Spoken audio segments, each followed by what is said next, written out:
This is our show premiere. Hello and good evening. Welcome to the Nena and Nena show, where we'll be discussing real-life issues, tackling love-life problems, and celebrate successful relationships, with the theme of our show being, we are lovers and not fighters. And on our first show, we're looking at the use of substance in a relationship and how far we can go in the name of love. It has long been known that long-term relationships or committed relationships and substance abuse do not mix. Having a partner who drinks too much or uses drugs is very much like throwing a stone into a steel pond.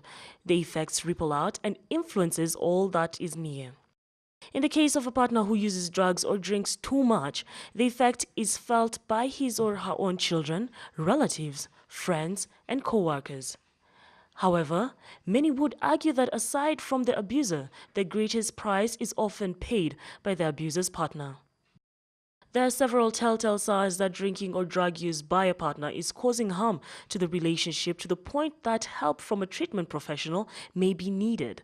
The following are some of the common danger signals often seen in couples in which a partner has a substance use problem. Many arguments about drinking or drug use.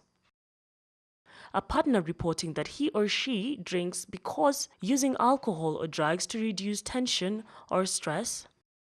When drinking and drug use is the only or one of the few things the partners like doing together. Episodes of domestic violence or angry touching. The relationship or family as a whole becomes isolated from friends and relatives to hide the drinking or drug problem. And our case study today is a couple that has been together for 24 years in marriage. They're here to share their love and drug abuse experience, and will also be graced by two experts guests on the set who will get to expound and talk more about the topic. But first, let's take a look at this.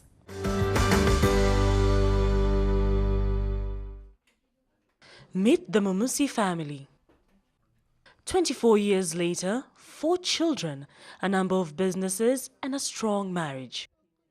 Pastor William and his wife, Mary, have been together for quite some time. We have been together for now, since 1992. God has blessed us with 4 children. However, the 24 years have not been a bed of roses. Things had gotten out of hand. He held Mary captive for a period of time by locking her up. Tulipatananga tu kwa ndom, kwa base. Not only had he taken her away from her mother's house and kept her prisoner for 8 months, now there were serious marijuana smokers. So me, I said I used the sly way. Yeah, because that time we were sly people. Yeah. Siku moja nikaenda hari. Sikujua yeye ni alikuwa DJ pale Ulimbao. Pia kanikatia. Hata hiyo sikuingia box. Siku moja akanidanganya, akaniambia twende home. Achange, ilikuwa tu asubuhi, achange turudi. Hiyo siku ndio akanifungia kwa hii hao for 8 months. I knew she was also stubborn a bit. You know, people that are in reggae music and the stuff they take also, she used also to be a bit stubborn, so I had to be also a bit sly. Yeah, you have to be sly also to capture, to put her in the hook. Na nilikuwa na kamtoi, akakaendea, akakuja nako hapa, akaniandikia mbochi, so ilikuwa hakuna kutoka nje. Tuko tunaishi yeye, grandma na huyo mbochi. So nilikuwa nafunguliwa, naenda shawa kama nimesimamiwa kama sanse hivi. Kishawa tena na chungwa tena naingia ndani. Mtoi analetewa kila kitu, kama ni breakfast tunaletewa, kama ni lunch naletewa, kama ni supper, but hakuna kutoka nje. Kutoka nje tunatoka na nyanyake, ana make sure hakuna vile naweza enda mbele. The couple suffered a drug addiction that nearly ruined their relationship and the health life of their child. Angela, your story ambao ili affect relationship yenu in any way? Tulikuwa tuna fight, tulikuwa tunajulikana karibu police station zote. Buruburu, Centro, Pango. Tukaenda Shags, pia huko tukajulikana na hiyo story ya ndom, tukaekwa ndani. Tumejulikana makarau wanatumezeanga tu viporo. The relationship was shattering them and their whole family. Their union with marijuana was going to cost them their lives. Something needed to be done. This had to come to a halt. Tulipomaliza crusade nikaenda kumwambia, "Mimi unajua nimeokoka." Akaniambia hata yeye, "Wacha sasa tuanze ubishi." Wewe hujaokoka, mimi ndio nimeokoka tu kabisa.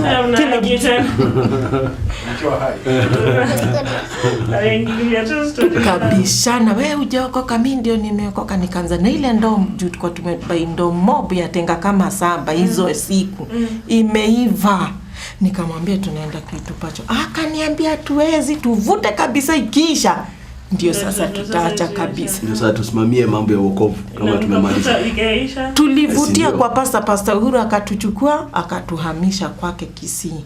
Kuhamia Kisii kwa ndio sasa tulienda kumalizia bangi. Tunavuta ndom. Kwa kila siku kulikuanga na fellowship kwa nyumba yake. Through the grace of God we managed to go through. There were times that we could quarrel a lot. Since that time we had not known the way of salvation. We had to quarrel here and there every now and then. We have seen, surely it has been the grace of God managing through the storms of life. Si ndio tulikuwa fala. Ukikaa sasa hivi uangalie, si ndio tulikuwa tumetupa mbao. Umefika mbali sasa mko poa. Ilibidi tu nimpende na nikasema tu ndio bwana yangu. Nikavumilia yote vita nini. No regrets. Sana naishi vizuri saa hizi. The reformation came just, that one is the issue of God himself. That one you cannot say. On Nena and Nena panel today, we have Dr. Catherine Muthaiga, a specialist in psychiatry, head of Substance Abuse Management, Ministry of Health, founder and director of the Nairobi Parenting Clinic and Nairobi Mental Health Services, among the top 40 under 40 women in 2014 Business Daily. She's also a member of Medical Board of National Social Security Fund.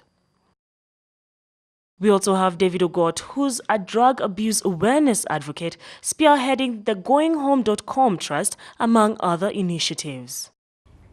I'd like to now invite our first guest on this stage, and that's Pastor William. Please come and join us. Pastor William is the one who's been married for 24 years. Sadly, his wife could not make it today. Thank you very much for joining us. Thank you.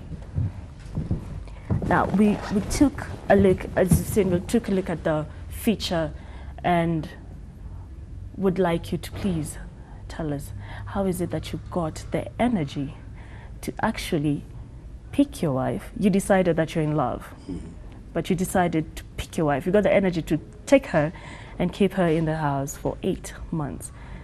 Tell us how that came about. First, start with how you met her and everything else. Okay, well, Nena, thank you for the show. Thank you for inviting us. Unfortunately, my wife could not come due to unavoidable circumstances. But first and foremost, I just want to say that we met in the year 1992 in Hollywood Club. That's where I used to go and hang out, because I used to be a reggae DJ during those times when Hollywood was the talk of the town. Yeah, there's a time that everybody, it had a name called Holimbao. So that's the time I was there. We were with people like Akina Jack Marley, many people, such people. We played reggae there. That's how I came and met her. When I saw her, there was an instinct. It was just love at the first sight. I just knew this is the one. Nobody could explain to me. Yeah. And what was the process of courting her? Did you just... I just went direct to the point. In fact, Nena, I never beat around the bush. I just went and told her, you will be my wife. I think I had a lot of faith. I have with me Mr. Ogot, who's an activist, a drug substance activist, yes. And we have Dr. Catherine, who's a psychiatrist as well. You've watched the footage, you've heard the story. Please tell me, what's your take on this? First of all, it's a success story that Pastor William and his wife are happily married 24 years. for 24 years. Congratulations. Thank you very much. Thank you. Yes. I've also, from the clip, I've learned that at some point probably they were using substances. Yes. And probably initially they might not have started as well, but as they moved on, they were able to get the right help, and now we are celebrating their success. Yes. Yes. And what there's so many, as for Dr. Gott now, drugs abuse and using the substance. There's so many different stories that, of course, you've heard. What would you say? What's your take on this particular story? As a recovering addict myself, one of the messages we've been trying to say is that pastor can go from DJing reggae, Yes. and I remember that club very well. I frequented it, and go on to be a productive, non-drug using member of society, and actually be in a marriage for 24 years, which many people who are not recovering drug addicts are unable to do. So again, congratulations. Thank you so much. Thank you very much. But the use of substances, and I think what on our case study today we're looking at marijuana, yes. Yeah. But the use of drugs affect relationships in so many ways, be it a father-mother relationship, but in this case, of course, we're looking at spouses. I would like to know what you have to say about that. Yes. First of all, use of substances in the courting process could affect it. Sometimes when people are under influence of substances, they might act abnormally and not realize that it's abnormal. And of course, when somebody is under any substance, whether it's alcohol, whether it's marijuana, whether it's hard drugs, sometimes it's like they have lost touch with reality, and they might not act in a normal way, and they might not even realize that they are not acting in the right way.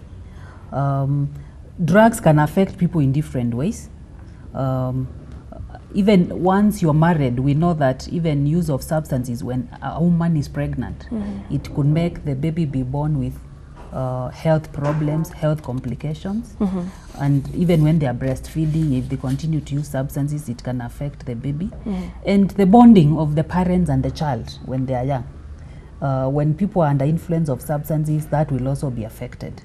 Of course, parenting. When you're under influence of drugs, you will not be there emotionally for the child. You might be there physically, but you might not be there emotionally for each other as a couple, and you might not be there emotionally for the children you have. Okay. Yes. I want to come back to you, William. When did you start using drugs? When, of course, now you've stopped. It's been very many years. But when did you start using drugs, and what influenced you to do that? Okay, I would just say that bad company leads to these things, 75%.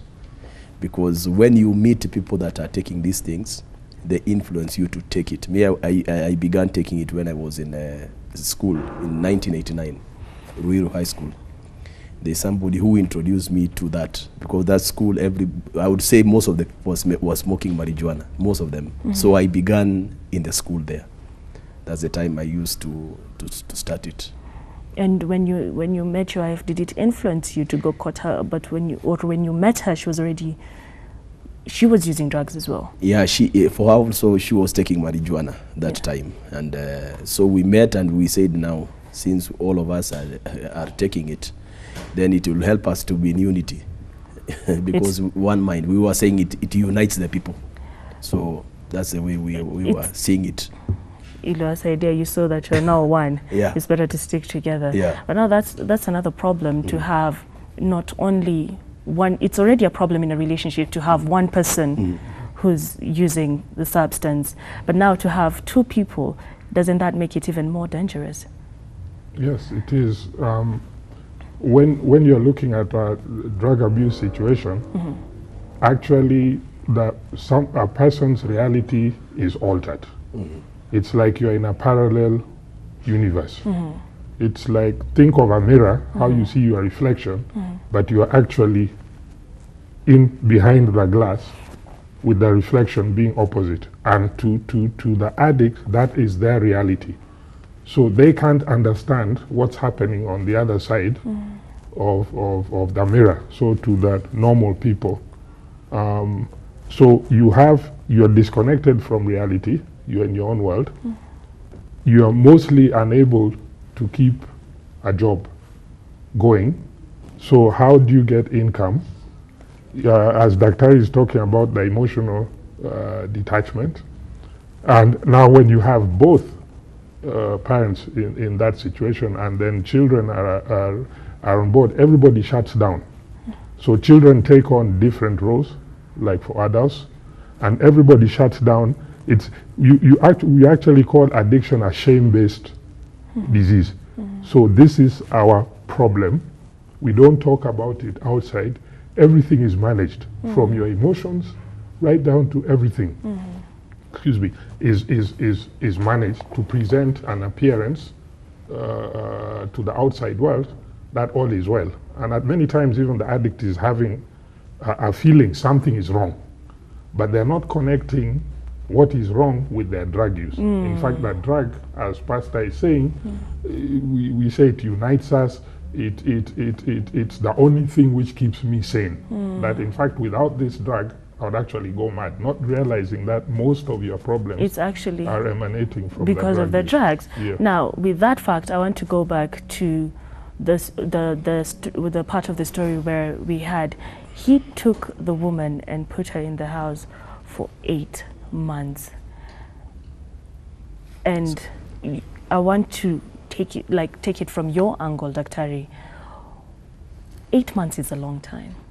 8 months, this woman had a child, this woman had a mother, this woman, 8 months, but somehow she still survived, and he felt like it was okay to keep her there for 8 months. What's your take on that? Okay, my take, with all due respect, and I'm assuming that Pastor is giving me permission to comment on his case, I would say at that time they were both dependent on the marijuana. Okay. And at that time, they both felt this was okay. And literally, if we are to look at get somebody against their will, lock them up for 8 months, that can even be, it's actually criminal. So we are not saying that the young people, when you love a girl, pursue her, but please use the legal ways. Yeah. But at that time, I don't blame Pastor, I don't blame the wife. They were both using marijuana. So to them, they didn't see anything wrong with that. Eventually, they, like he says, the drug united them, the marijuana. They had a common interest. Eventually, they grew in love. And I'm happy to hear that now, 24 years, they have recovered from the addiction, and they are living a normal life. They are going ahead and mentoring. They are running a church. They are actually a They are success setting story. an example. And to me, it's an encouragement to anyone using marijuana somewhere, that if they manage to get over it and live a normal life, went ahead, got a family, started a family, it's an encouragement that anybody who is using marijuana, probably they have not realized that this is harmful to them, because we say, the reason why we say substance use addiction or substance use disorder is actually a mental condition. It's because it influences your brain to the point where the other people watching you think you're doing something abnormal, but to you, you think it's normal. Yeah. That's why we say substance use disorder is a mental disorder, because you don't see anything wrong with what you're doing. Wrong. Everybody else will tell you there's something wrong. You're the only one who is not seeing anything wrong with your life. That's very so true. I'm very happy today to know that they are healed and they are setting an example, and they have gone ahead to appear here and tell us their story. Okay. So thank you very much. Well, I'd like us to go on a break. We can go on and on about this.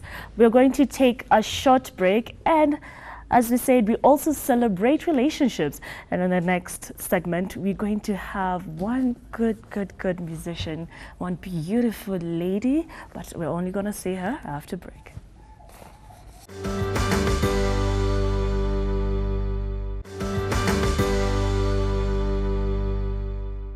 And as promised earlier, we'll be having on stage a mother, a wife, a songwriter and a musician.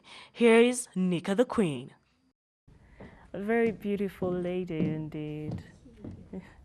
How are you, darling? You're looking lovely. Thank you. I want you first to sit close to me. Yeah. I'm sure you've heard our story.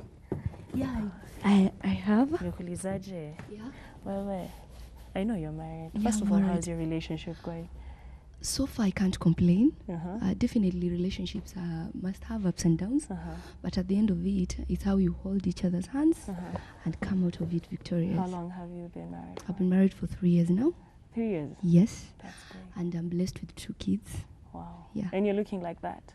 Yeah. Najaribu. Yeah, I'm trying. You've heard our case study for the day. So they've been married for 24 years. The story is Buster's been married for 24 years. But he took in his wife, Ile. I love her. I've taken her in 8 months. No communication. She'd had no communication with her family. She had, like, all she had was him. Yeah. What, put yourself in her We shoes. moved in with my husband Huh. for like, I realized I'm pregnant. Mm-hmm. Then we moved in with my husband. Uh-huh. But I was trying to get a way to tell my parents that I'm pregnant. Uh-huh. So we moved in together and we stayed for 3 months. Mm-hmm. Though I was speaking to my dad, I was talking to my dad, I was doing what. Apparently, they came to realize I'm pregnant through blogs. You see, that is what happened. And my dad called me like, when were you planning to tell me that you're married?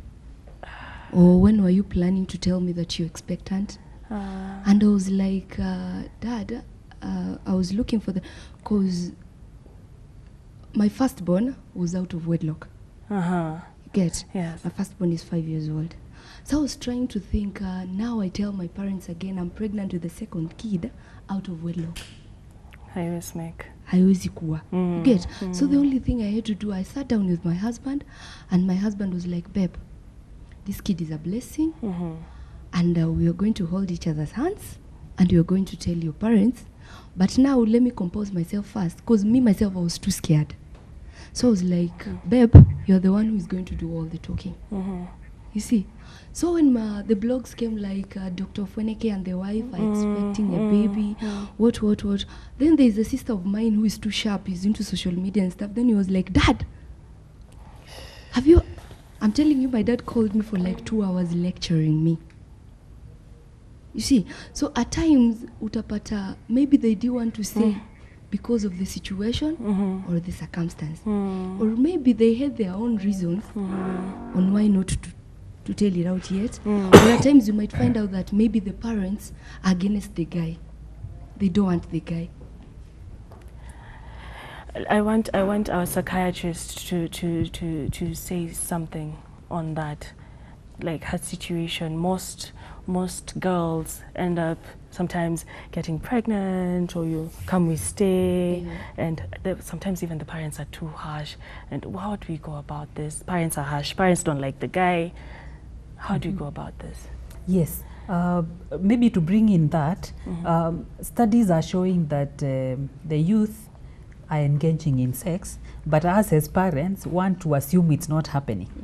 So you want to assume that your children, your adolescents are quite innocent, to the point where if one of them gets pregnant, they don't want to discuss it with you because it's a no-go zone discussion. And that's why we encourage children make mistakes, and adolescents make mistakes, young adults make mistakes. Even parents themselves have made mistakes here and there. It would be good to have an open family where if someone makes a mistake, they can comfortably come and tell you, I'm in this situation, and they know that they'll expect support and not to be told, no, that cannot happen, and you go away, that cannot happen in this house. So you are right that sometimes parents are very harsh, and they put their children in very hard situations where I'm in this circumstance, I don't know how to break it to my parents. And so it's good for children to know whatever happens, I know even if I make mistakes, I can always go back to my parents and they will assist me pull through. And they will help me out. Yes. Yes, but either way, it is a success story. Yeah, it is. And Thank God. I want to ask, your husband is a comedian. Yeah, he is. Please tell me, how is it in the house with him? Because when I see Dr. Foneka, I laugh. Yeah. At all times. Yeah. Even when you're outside, you're chatting, you end up laughing. Yeah. But how is it in the house with him? One rule we have is, immediately you step, ukifika kwa mlango, your celebrity status inabaki hapo. Now you are the priest of the house, you are the head of the house, you are the husband, you are the dad. So you take up all the responsibilities that you have. Hata ile kukausha uso at times when the kids are nini, you need to do that. Because it's your responsibility to bring up your kids right. Yeah. So you won't bring up your kids in a status that I'm a celebrity, because your kids will end up having a messed up life. It's true. That's very true. That's very true. I'd like you to perform for us. Oh. Nyla the Queen. Maybe you'll do a verse or two for us, but we'll have to get a cue.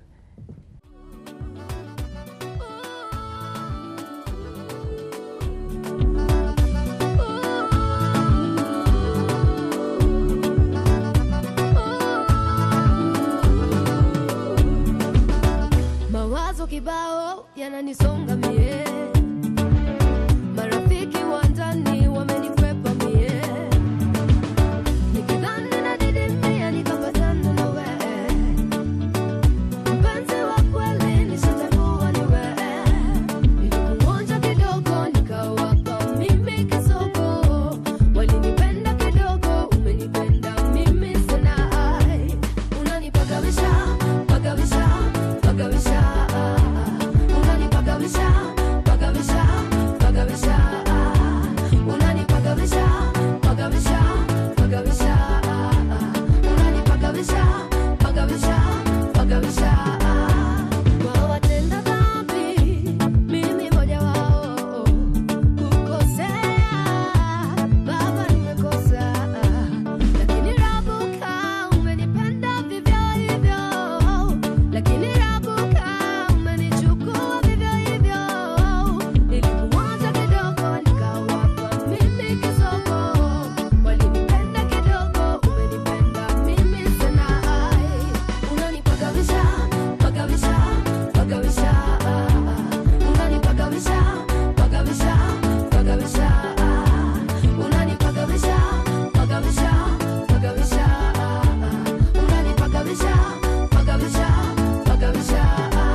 When I wrote this song, I was having relationship issues with my husband.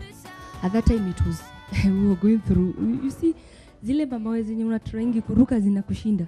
So hizo ndo zilikuwa. At that time, we were going through a hard time that he even had to move out of the house. So seated there, I was pregnant. I'm like, okay, now where is my life heading to? You get? And I was sitting down and I'm like telling God, at this point, I feel alone. I feel lost.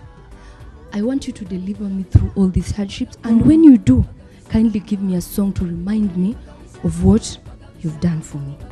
And that is the part I'm singing, like, nilikuonja kidogo, nikawapa mimi kisogo. Walinipenda kidogo, but you've loved me. Umenipenda mimi sana. That point is like, those people that I trusted the most, those ones that, you know, all of them ran away from me. So I was like, imagine umeka peke yako, tumbo imefika huku, you're not going to work, you're not doing anything, you're just seated in the house alone, you're expecting, yani, it was a hard time. But God came through, God restored. I prayed for restoration so much. God restored everything that I lost, and He restored it double. And that is when I said, unanipagawisha. Pagawisha means being driven crazy.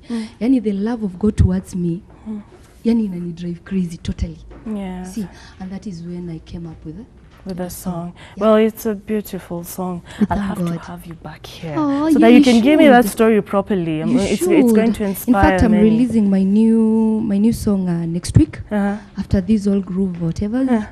I'm releasing my new song next week. We'll have to have you back. Thank Now, you. our final remarks from our specialist. I'm happy to celebrate 2 success stories with you today, and that to just encourage people out there that despite any difficulties you might go through, Okay.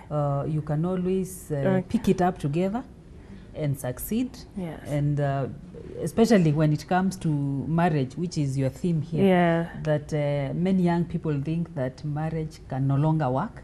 It You've can. seen success stories that she says it's ups and down, but finally, eventually, it can be successful. Okay, Mr. Ogod?